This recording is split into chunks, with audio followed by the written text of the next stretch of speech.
Si tienen sus Biblias, por favor de abrirlas a Génesis, al capítulo 45. Y continuaremos hablando acerca de lo que hablamos la semana pasada. Así que van al capítulo 45. Vamos a pensar en algunas cosas. Cuando piensas en un cristiano, ¿qué características te vienen a la mente? Cuando uno piensa en las cualidades que definen a un verdadero creyente, muchas cosas me vienen a la mente. Amor, bondad, mansedumbre, integridad, perdón.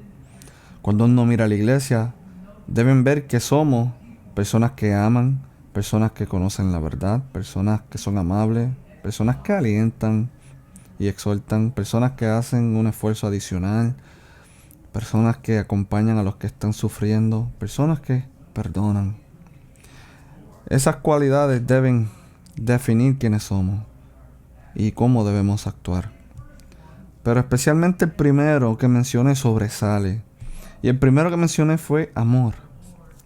Porque nuestro Señor nos da una imagen de quienes lo siguen. Deben ser personas que son caracterizados por el amor. En Juan 13, versículos 34 al 35 dice: un mandamiento nuevo les doy, que se amen los unos a los otros como yo los he amado, que también se amen los unos a los otros. Versículo 35 dice: en esto todos sabrán que son mis discípulos, si se aman los unos a los otros. El sello distintivo del creyente, de lo que lo hace identificarse como creyente, es el amor.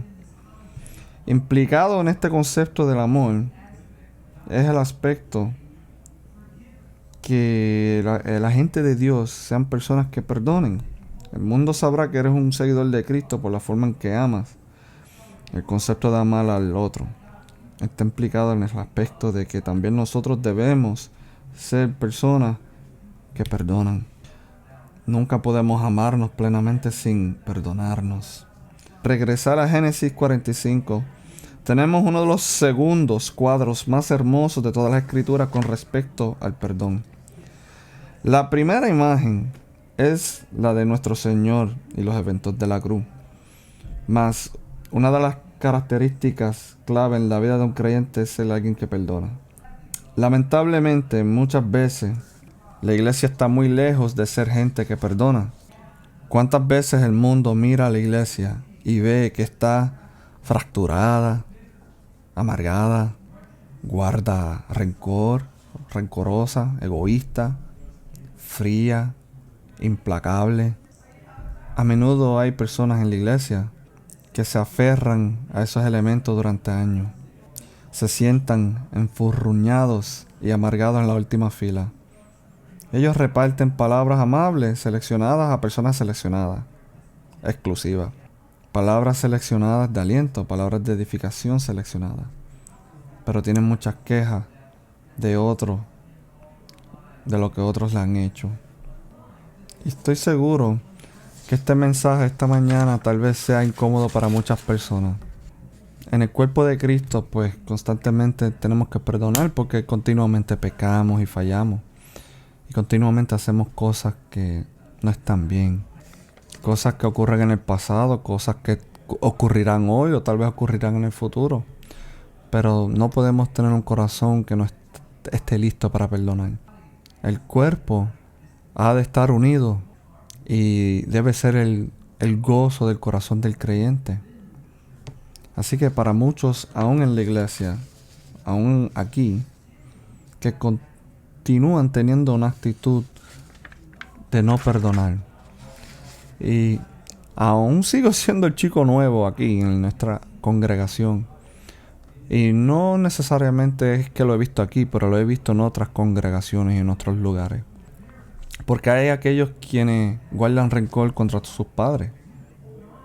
Hay aquellos que tienen una actitud de no perdonar a sus hermanos. Hay personas quienes tal vez no han perdonado a alguien que aún ni vive ya, pero cargan con esa falta de perdón aún hasta el día de hoy. Así que una actitud de no perdonar persiste en muchos de nosotros. Y podemos ver ahora en el capítulo 45 que tenemos un gran ejemplo en José. Y podemos ver que no tan solo pudo perdonar a sus hermanos, quienes le fallaron, y que por 22 años no lo ha visto, pero aún así puede perdonarlos, a pesar de haber sido maltratado. Es algo que algo todos nos podemos identificar, porque todos aquí de alguna manera u otra hemos sido traicionados. Hemos tenido personas que nos traicionan. Muchos de nosotros hemos tenido padres abusadores, amigos que tal vez han sido abusadores o matones, o que nos han maltratado. Y con ese maltrato viene dolor, relaciones que se han roto. Sabemos que producen coraje, rencor. Son aspectos de un corazón que no perdona, porque hemos sido tratados mal, nos han faltado el respeto, y queremos que quienes nos hacen daño paguen, y que sufran el dolor, y que sientan el dolor que nosotros hemos sentido, y queremos que vengan donde nosotros, sobre sus rodillas, pidiéndonos perdón por lo que nos han hecho. Y nosotros queremos enseñar una lección, y queremos que nunca jamás vuelvan a hacerlo. Entonces queremos que actúen de una manera correcta hacia nosotros. Pero perdonar es una parte esencial y vital en nuestro caminar con Cristo. Y aquí veremos cómo se trata con un corazón que perdona. ¿Cómo se demuestra eso? Desde el capítulo 43 sabemos que José ha estado ocultando su identidad y poniendo a prueba a sus hermanos, porque necesitaba saber dónde estaban con respecto a su familia, y dónde estaban en relación con su caminar con Dios. José parece un egipcio, suena y actúa como un egipcio, usa traductores para comunicarse con ellos. Actuó de tal manera en el que el miedo se apoderó de ellos. Tanto es así que lo llamo el intimidador. Luego, en el capítulo 43, Judá se compromete en traer a Benjamín de regreso a Egipto. Entonces ellos se presentan ante él, y Judá pasó las pruebas. Se hace la pregunta. Ahora se presentan ante el intimidador. Entonces, ¿alguien volverá por Simeón? ¿Devolverán el dinero? ¿Se ganaron la confianza de Jacob? Sí. Judá ofreció su propia vida, y Jacob, su padre, confió en él. ¿Se ganaron la confianza de Benjamín? Sí, Benjamín confía en Judá, que va a hacer lo que prometió. Entonces José ve que los pecados del pasado de Judá no lo caracteriza en el presente. Algo radical ha sucedido. Ya no es el mismo. Él puede ver que Dios está obrando en su corazón, que Judá ha cambiado, que ya no es el mismo sinvergüenza que era la última vez que vio a José, que está dispuesto a sacrificarse a sí mismo por el bien de Benjamín y sus otros hermanos, para que todos puedan regresar y no traer más dolor a su padre. José ve en Judá lo que anhelaba ver en sus hermanos, y el sabueso del cielo hizo que la visibilidad se apoderara de uno de ellos. Luego vemos en el capítulo 44, tenemos la última prueba que José les hace, donde una taza es colocada dentro del costal de Benjamín, donde está a punto de ser encarcelado por el robo. Sin embargo, Judá da un paso al frente y personifica las pruebas, habla en nombre de los hermanos y se ofrece a sí mismo voluntariamente ante José para tomar el castigo, para que Benjamín pueda regresar a su padre y no tener a su padre sufrir y morir de sufrimiento. Y se ofrece como voluntario para asumir el castigo. Y ese es el trasfondo del capítulo 45. Y vemos que esto es un capítulo donde José revela muchas cosas. Vemos en los primeros 3 versículos que José revela su identidad. José tiene un gran estallido emocional, no tan solo por el amor que sentía por ellos, pero por el anhelo que tenía de estar de buenas con sus hermanos. Y podemos ver en el versículo 2 que José no pudo contenerse y lloró tan fuerte que los egipcios lo oyeron. Entonces José se dio a conocer a sus hermanos. Gritó que todos salgan de ante mí.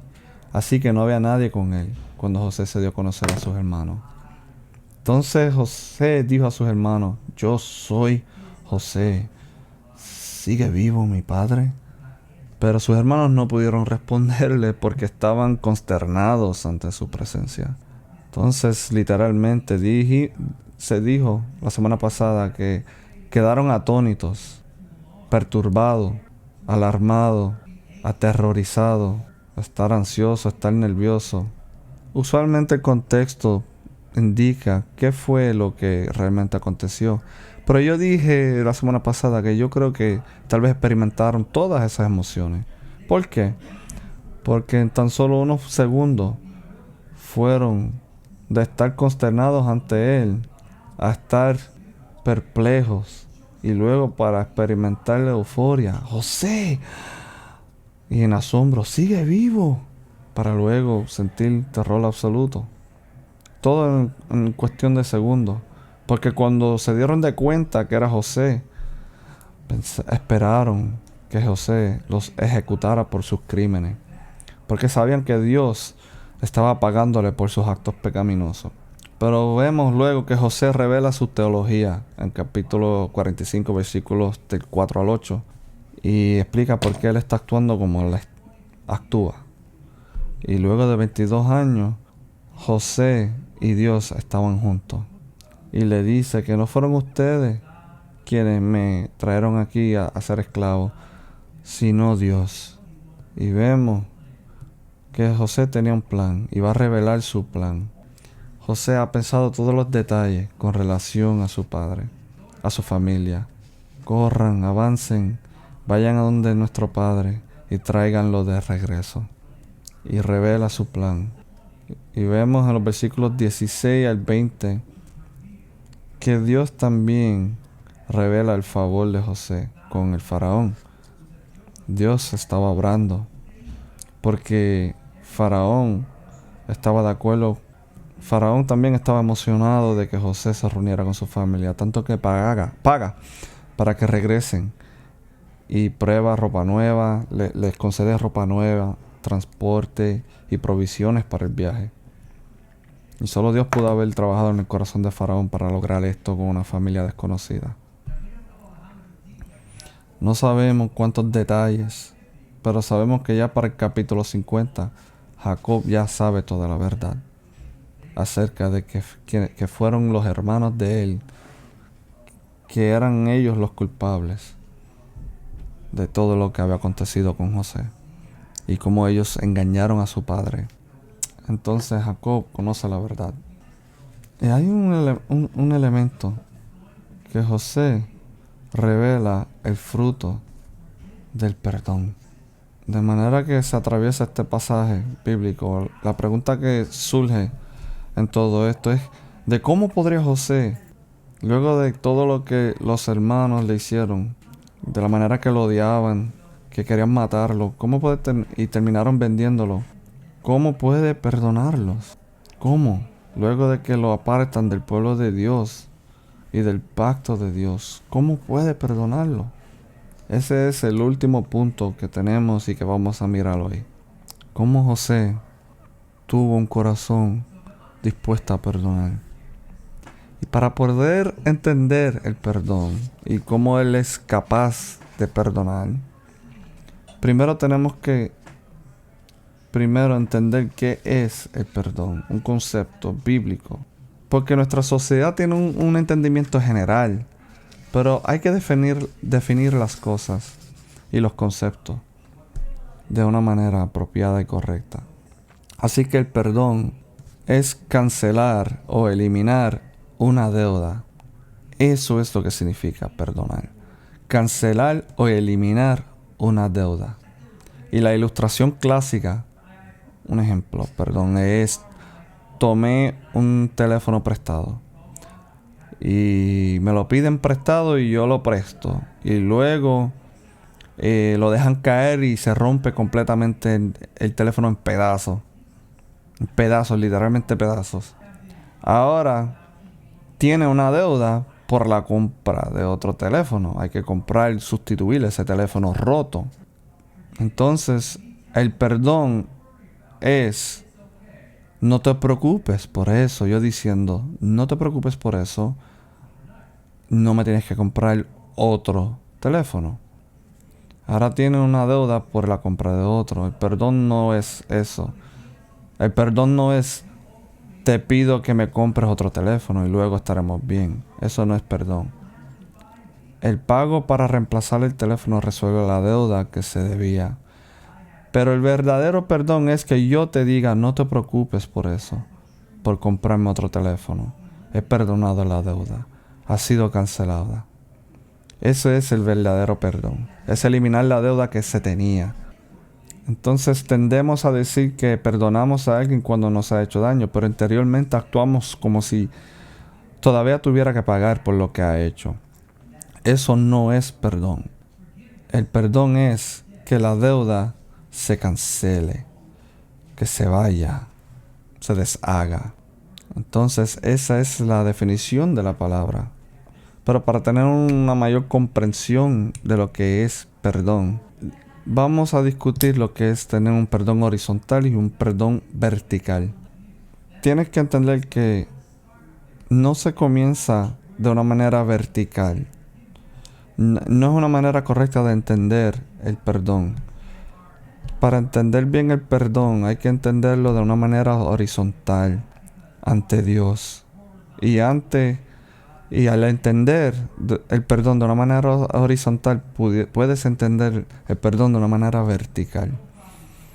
Y cuando no entiendes el perdón correctamente ante nuestra relación con Dios, no tendremos un entendimiento correcto acerca del perdón hacia los demás.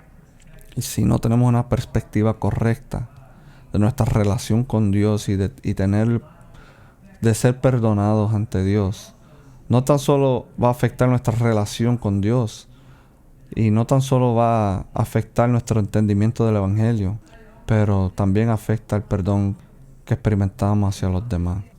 Y para entender el perdón horizontal hay que entender nuestro pecado y nuestra culpa, porque dentro de nosotros hay un sentido del bien y del mal. Así que sabemos, por eso es que anhelamos y buscamos la justicia y la equidad. Queremos que las cosas se arreglen.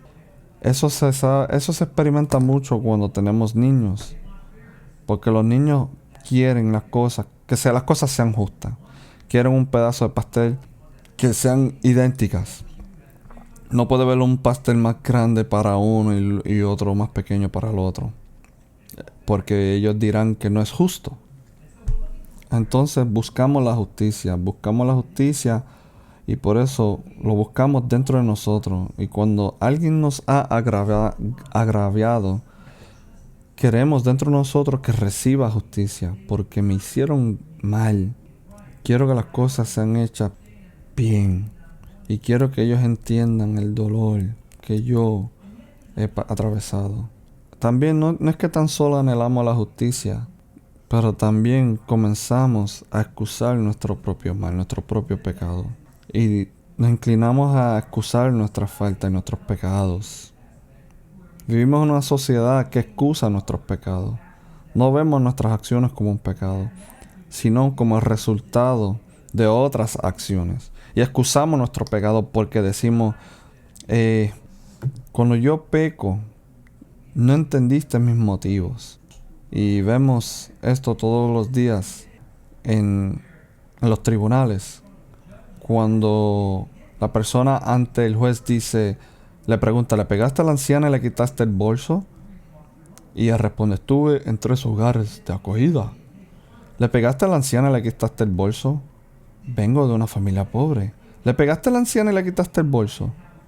Bueno, no tuve padre. ¿Le pegaste a la anciana y le quitaste el bolso? Bueno, sabes que estoy usando drogas, soy usuario de drogas. Son excusas y excusas y excusas. Nunca se responde si lo hice y soy culpable. Siempre no entiendes los motivos, no entiendes por qué lo hice. Porque nos gusta vernos como víctimas de nuestras circunstancias. Y siempre vemos a los demás, quienes nos han fallado, nos han herido y lastimado, que ellos son culpables ante nosotros y ellos deben pagar. Entonces es una dicotomía que trabaja dentro de nosotros. Y no entendemos nuestra relación ante Dios. No vemos nuestra propia maldad, nuestra propia culpabilidad ante Dios y como Dios nos ve.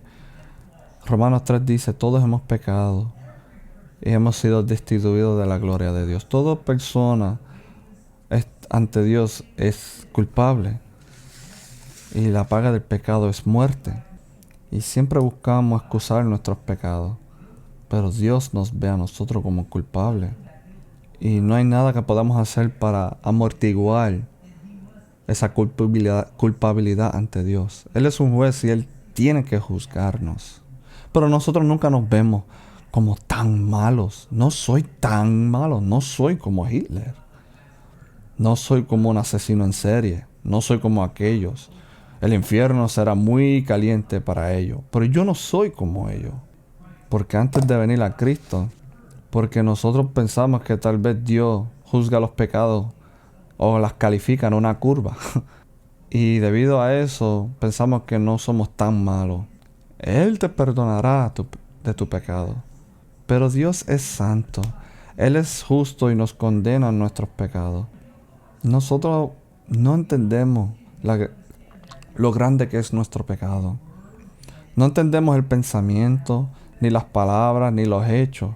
No entendemos que hemos ofendido a un Dios santo y que merecemos ser consumidos por un fuego eterno. No somos quienes para entender que Dios es santo. No somos nosotros. Pero cuando vemos nuestros pecados de una manera correcta y apropiada, vemos que sí somos culpables y que es Cristo y Él muriendo en la cruz en quien tenemos la provisión para que nuestra deuda sea completamente eliminada y cancelada. En Colosenses 2, 13 al 14 dice, cuando estabas muerto en tus transgresiones y en la incircuncisión de tu carne, Él te dio vida juntamente con Él, habiéndonos perdonado todas nuestras transgresiones, habiendo cancelado el certificado de deuda que consistía en decretos contra nosotros, que nos eras hostil o contrario a nosotros, y lo ha quitado de en medio, clavándola en la cruz. Qué verso tremendo. Estábamos espiritualmente muertos en nuestros pecados, apartados de Él, destituidos de su gloria. Habíamos cometido transgresiones contra un Dios santo. Pero en Cristo y su muerte en la cruz nos ha dado vida espiritualmente. Hemos sido perdonados ante un Dios santo. Nuestros pecados han sido anulados porque fueron clavados en la cruz. Entonces estamos ante Él perdonados. Tenemos una posición correcta ante Dios. No por cualquier cosa que yo haya hecho, sino por lo que Cristo ha hecho. Ahora puedo tener una relación vertical con Dios porque estoy de pie, perdonado y la deuda ha sido cancelada. Ya no me reprocha ninguno de mis pecados. Esa es la visión adecuada del perdón. Glorificado sea el Señor porque Cristo murió por nosotros. Amén. Todo eso le pertenece a aquellos quienes se arrepienten de sus pecados y aceptan al Señor Jesucristo como su Señor. No podemos hacer nada. Yo no merezco nada. Pero no es por lo que yo pueda hacer, sino más bien por lo que Cristo ya hizo por nosotros. Ahora con eso en mente podemos comenzar a entender correctamente nuestra posición ante Dios, nuestro perdón vertical, el perdón que tenemos el uno para el otro, un familiar, un padre, a cualquiera que nos ha fallado, cualquiera que ha pecado contra nosotros. Podemos perdonarlo porque entendemos lo que es el verdadero perdón. Y podemos ver que Pablo nos dice en Efesios 4, capítulo 4, él dice: quite de ti o de nosotros toda amargura, ira, clamor y calumnia con toda malicia. Sean bondadosos los unos con los otros, misericordiosos, perdonándose unos a otros, como también Dios en Cristo los perdonó a ustedes. Y podemos ver ese perdón horizontal y vertical. Más bien la vertical. Y podemos perdonar horizontalmente porque Dios nos ha perdonado a nosotros. Ahora, ¿cómo manifestamos la falta de perdón? A veces de una manera agresiva o de manera pasiva la mostramos. Voddie Baucham me ayuda aquí al afirmar que hay varias formas de demostrar la falta de perdón. Nos castigamos unos a otros hasta que sentimos que hemos llegado al punto que nos satisface. Y puede verse de al menos 5 formas. Aquí quiero demostrarles. Demostramos falta de perdón al retener nuestro tiempo, afecto y atención, a retener a una persona de su tiempo, afecto o atención. Es decir, elegí no verte o no verte ahora o en este momento. Cuando le decimos: estoy ocupado ahora mismo para encontrarme contigo. Me puedes ver a mí, pero yo quiero que tú veas. Deciden negarse y negar afecto, negar la atención. Y cuando comenzamos a omitirle tiempo y afecto a las personas, mostramos la falta de perdón. Y también al privar a una persona de honor y respeto, podemos ver falta de perdón. Voy a privarle del honor y el respeto que se merece ese individuo. Y eso se ve en los niños que han abandonado el hogar. Se van del hogar y le dicen: mis padres no fueron grandes padres. Lo que los niños dicen: no me criaron como debieron haberme criado. Pero los niños lo que deben entender es que cada hogar, cada familia es una familia disfuncional. Cada familia es una familia disfuncional. ¿Por qué? Porque todos somos pecadores. Las mejores familias cristianas son familias disfuncionales. ¿Por qué? Porque están compuestas de pecadores. Y solamente hay una familia, o hubo una familia que no era disfuncional. Y ellos crearon una familia disfuncional, que fue la primera pareja. Y luego, al fallar ellos, no ha habido padres perfectos. Los padres usualmente tratan lo mejor que puedan en criar a sus niños. Y hay muchos libros que se pueden obtener de cómo criar a un niño bien, para obtener ayuda. Pero los niños pueden aferrarse a eso para poder decir: no los voy a perdonar por lo que han hecho. Entonces le roban a los padres el honor y el respeto. No te voy a enviar una carta en tu cumpleaños, una postal. No te voy a llamar por teléfono. No voy a llevarte a los nietos. Entonces podemos ver la falta de perdón en deprivar a los demás de honor y respeto. También le negamos a las personas lo que se le debe. Los padres pueden hacer esto: no les voy a dar una herencia, o solo les voy a dar $1, para que no puedan impugnar el testamento. Y eso se ve a cada rato, de cómo los padres también pueden negarle a los hijos de lo que son merecedores. Otra manera es al negarnos a reconocer los logros o ocasiones especiales de uno. No voy a ir a ciertos eventos ni a celebrar ciertas cosas porque estoy enojado con ellos y quiero que sientan el dolor de mi ausencia. Demostramos falta de perdón así. Otra manera de cómo demostramos falta de amor es al regocijarnos en los sufrimientos de otros. En lugar de entristecernos, nos regocijamos. Obtuviste lo que mereces, por lo que me has hecho, y me alegro. Eso son algunas maneras donde se ve la falta de perdón por cosas en el pasado. Y pueden afectar a cualquiera Inclusive a los mejores cristianos y en los mejores hogares cristianos pueden experimentar eso. La falta de perdón a los demás por los problemas, ¿verdad? La falta de perdón se puede ver en cristianos, en familias, en las iglesias. Yo he visto gente que están enojados porque no estuvieron de acuerdo que se compró una alfombra de un color el cual no estaban de acuerdo con ese color. Y vemos eso a cada rato. Cuando se enojan por cosas que acontecen en la iglesia y dejan de asistir a la iglesia por un tiempo porque quiero que se den de cuenta de mi ausencia. O dejaré de dar ofrendas porque no estoy de acuerdo con esto.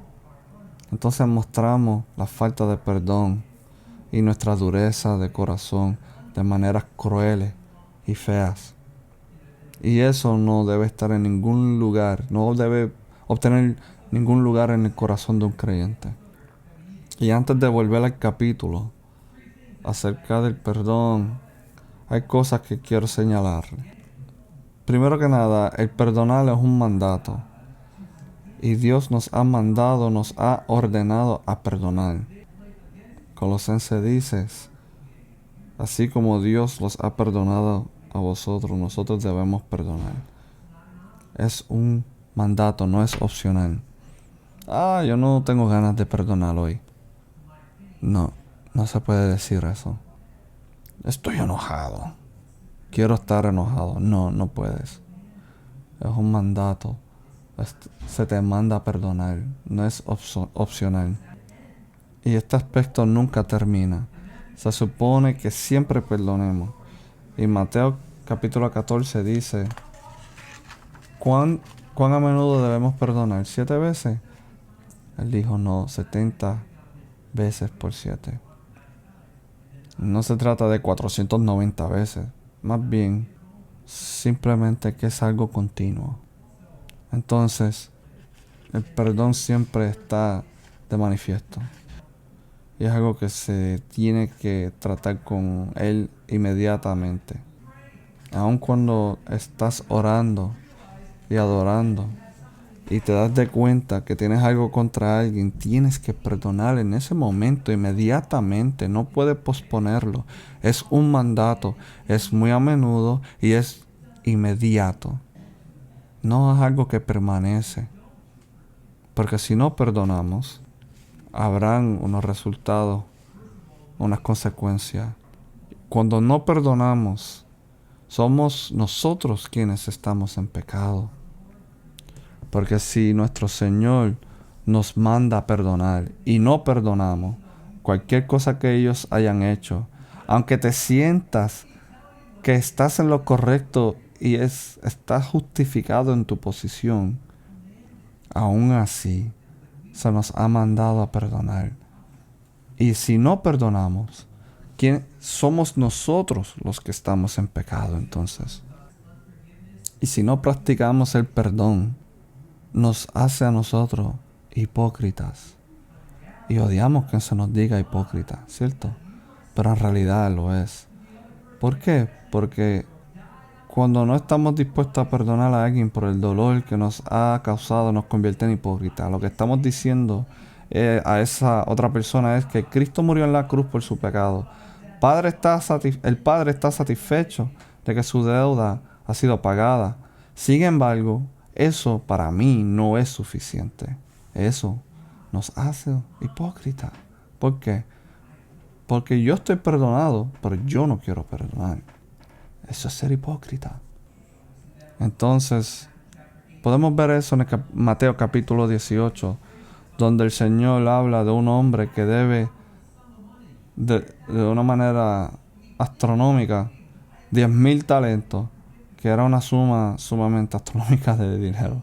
Y no puede pagar y le suplica al rey que lo perdone. Entonces el hombre acaba perdonándolo de su deuda. Y el hombre se va y encuentra a otra persona que le debe unos cientos de denarios. Y el rey lo llama al esclavo malvado y lo arroja a la cárcel. Y no dispuesto a extender lo mismo a otro, aferrándose a las cosas, no dispuesto a cancelar su deuda. Eso te convierte en un hipócrita. Estás deshonrando el cuerpo Cuando no sabes perdonar, deshonras al cuerpo de Cristo. Hay que conservar la unidad en el cuerpo de Cristo. Y tenemos que perdonar. No se trata de decir, no estoy de acuerdo con esto, me voy. Yo quiero que ellos paguen y que sufran las consecuencias. Porque ¿cómo el pueblo de Dios puede hacerme tal cosa? No, se supone que perdonemos. Si Dios nos llamó a este lugar, es el lugar donde el Señor quiere que estemos. Y hay que recordar que vamos a pecar y que te voy a fallar de alguna manera, porque yo peco todos los días y yo no quiero pecar y me duele cuando peco, porque mi anhelo y mi deseo es anhelar, glorificar y exaltar al Señor, pero yo fallo y te voy a fallar a ti. Y hay personas a quienes se les falla, no quieren perdonar. Entonces pedimos que el Espíritu obre, porque la falta del perdón no se supone que opere en el cuerpo de Cristo. Se supone que nos amemos los unos a los otros y que nos perdonemos los unos a los otros. Porque se nos olvida que cuando no éramos las personas más deseables, Él nos amó a nosotros. Aun cuando yo fallo, como cuando falle hoy, Él continuará amándome a mí. Así que, ¿cómo se ve el fruto del perdón? Vamos a ver cómo el fruto del perdón se revela por medio de José. El primero que podemos ver se halla en el capítulo 41, cuando tiene hijos y tiene 2 varones, y uno de los varones le pone por nombre Manasés, y el nombre lo que significa en hebreo es que Jehová Dios me ha hecho olvidar todo mi dolor, todo ese rechazo, todo ese dolor Dios lo ha removido y me ha hecho olvidar, y así puedo perdonar. Y por eso es que cuando llegamos al capítulo 45 vemos todas esas emociones que estallan en él. ¿Y por qué? Porque él ama a sus hermanos a pesar de lo que le hicieron. Entonces veamos lo que José le dice a sus hermanos. Y le dice, por favor, acérquense a mí. Y se acercaron. Dije la vez pasada que eso era una invitación. Una invitación. Y él invita a sus hermanos que se acerquen. Y no era una amenaza. Era una invitación de intimidad. Es decir, que los quería cerca a él. Si tienes falta de perdón, no vas a pedir eso. No vas a quererlo cerca de ti. Pero hay otro aspecto también. José va a mostrarle bondad a sus hermanos. No es que él olvidó lo que le hicieron necesariamente. Es simplemente, él sabe que Dios lo usó. Ellos temen que cuando Jacob muera, José se va a vengar de ellos. El perdón está siendo manifestado porque él habló con amabilidad. No volvió al pasado, sino les habló partiendo del perdón, porque sabía que Dios estaba en medio de todo eso. Así que vemos la realidad del perdón de José, hablándole amablemente a los hermanos. Y es curioso porque no está registrado cómo reaccionaron sus hermanos ante la amabilidad de José. Este amor que está siendo demostrado por ellos. Esto es exactamente lo que Dios hace en Cristo por aquellos que son suyos. Los que han pecado gravemente contra Él se encuentran culpables ante un Dios santo, pereciendo la muerte y una eternidad en el infierno. Sin embargo, nos habla con amabilidad. Él desea que nos acerquemos a Él y nos llama suyo y nos provee, preserva y consuela. Esta es una imagen del verdadero perdón, que solo puede ocurrir cuando uno sabe que están perdonados y luego extiende ese perdón a los demás, porque Él nos ha perdonado. Esto es lo que podemos hacer con los demás porque hemos sido perdonados. Podemos extender el perdón a aquellos que han pecado contra nosotros y nos han ofendido porque podemos entender apropiadamente cómo Dios nos ha hecho exactamente las mismas cosas. La base para este perdón de José hacia sus hermanos es su Dios. Se basa en su entendimiento de Dios, su teología, que Él puede y puede perdonar a otros porque estamos ante un Dios que nos perdona. No podemos perdonar apropiadamente si no conocemos la soberanía de Dios. Dios estuvo obrando a través de todo el dolor que José estuvo experimentando. Dios estuvo ahí. Y podemos ver eso, por ejemplo, en Salmo 103:19. Dice: el Señor ha establecido su trono en los cielos y su soberanía gobierna sobre todo. Todo lo que sucede en el escenario mundial se produce porque el Señor lo permite. Él levanta naciones y si no crees en la soberanía de Dios, entonces sientes que tienes que traer equidad y justicia a aquellos que te han tratado mal. Que tú eres el que tiene que encargarte de esas cosas. Que tienes que vengar las malas acciones que te han hecho. Tienes que nivelar la balanza de la justicia para devolver el equilibrio al mundo, para que podamos perdonar. Pero debemos recordar que Dios es soberano y que la venganza es del Señor. En Romanos 12:19, Pablo cita Deuteronomio 35:19, donde dice: nunca tomes tu propia venganza, amado, sino que dejes lugar para la ira de Dios, porque está escrito: mía es la venganza, yo pagaré, dice el Señor. Se ha dicho que la falta de perdón es como si bebieras veneno y esperas que mueran ellos. O sea, lo repito, se ha dicho que la falta de perdón es como si uno bebiera veneno y espera que mueran los demás. Es una absoluta tontería. Es vengarnos. Es Dios quien finalmente traerá justicia. Es Dios quien se vengará. No tenemos derecho a vengarnos a nosotros mismos. La falta de perdón es un gran peso que llevar. Mantiene a un pueblo en continuo dolor. La falta de perdón te comerá vivo. Cuando crees en la soberanía de Dios, sabes que Dios arreglará todas las cosas y que nosotros no tenemos que hacer nada. Dios arreglará las cosas en su momento. Así que podemos perdonar. Tenemos que recordar que Dios está usando estos eventos para cambiarnos.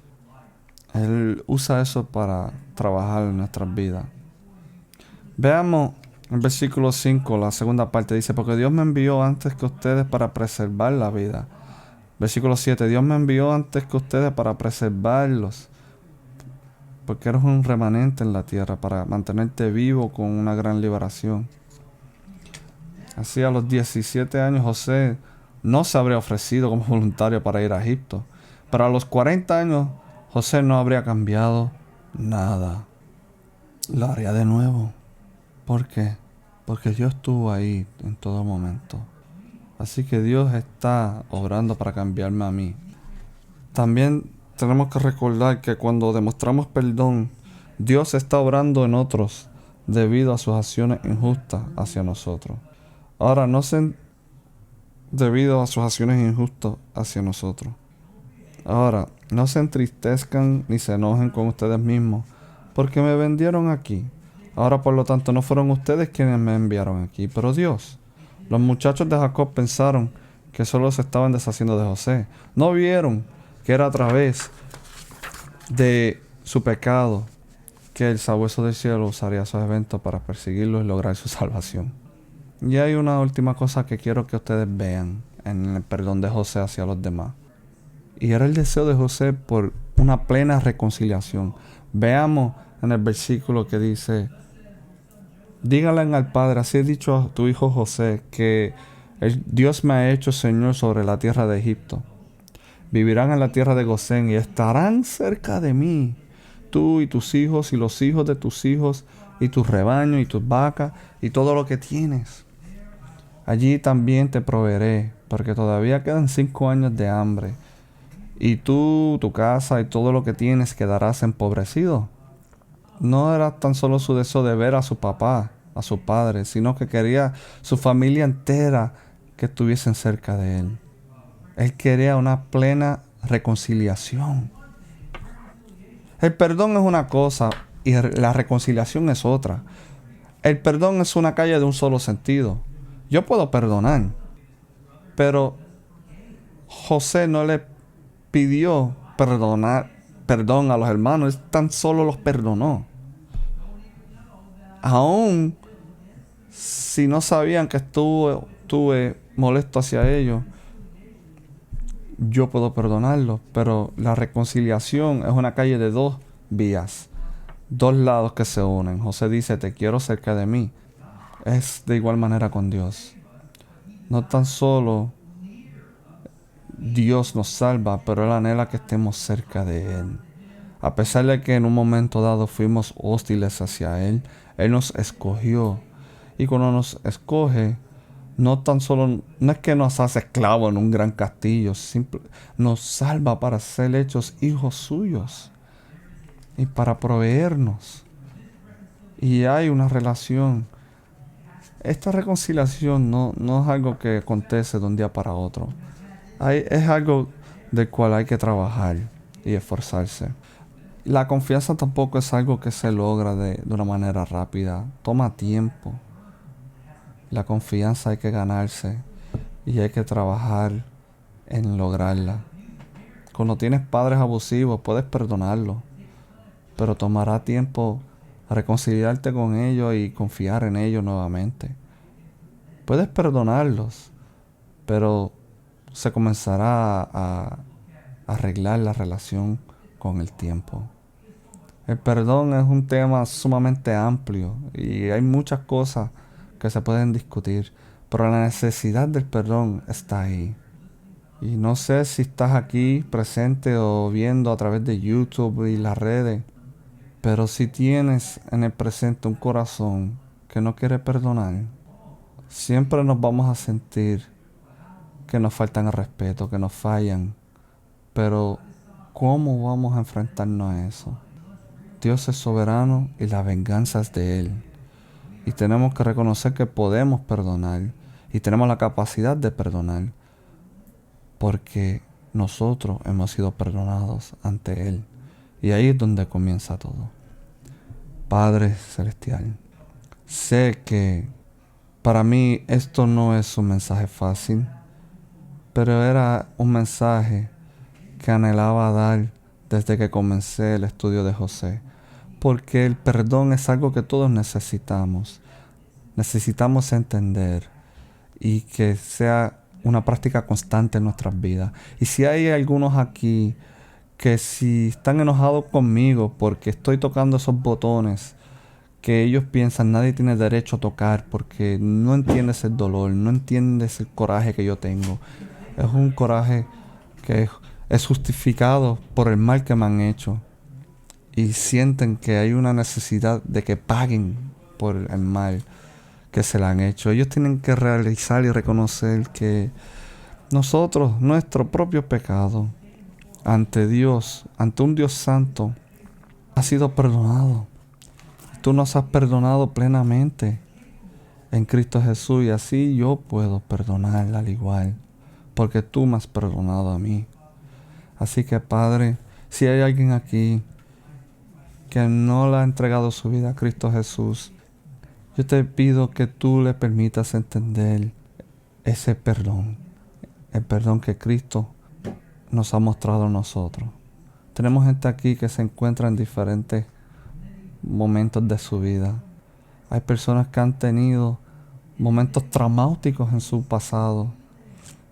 Y puede ser que haya gente aún en esos momentos que son sumamente traumáticos, con relaciones con sus hijos, con algunos familiares, asuntos grotescos tal vez, porque sí han sido momentos donde han sido ofendidos, pero aún así, Señor Padre Celestial, podemos perdonar porque tú nos has perdonado a nosotros. Permítenos estar en el poder del perdón, porque no queremos tener un corazón que no perdona, porque es un corazón que pesa, es un corazón que hiere a los demás y que nunca cumple tu justicia. Pero cuando sí perdonamos, exhibe el poder de tu espíritu y es de bendición a los demás.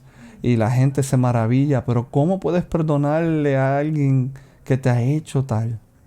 Pero nosotros sí podemos perdonar, porque así como ha dicho Pablo, yo soy el más pecador. Si hay alguien aquí que se está aferrando a- al dolor del pasado, iglesias que la hayan herido, pastores que la hayan herido, familiares que la hayan herido, lo que sea, Padre, que te puedan entregar eso, Señor. Y que anhelen la unidad del cuerpo de Cristo para que podamos funcionar juntos y tener un corazón unido y demostrarnos el perdón. Entonces, Padre, las implicaciones y las aplicaciones, ayúdanos, Padre, porque nosotros nos quedamos cortos siempre. Padre, así que comenzamos a preparar nuestro corazón para la mesa y la cena. Ayúdanos a examinar nuestros corazones. Y si no tenemos un corazón correcto y recto ante ti, que no participemos. Pero si sí podemos perdonar, permítenos. En el nombre de Jesús. Amén.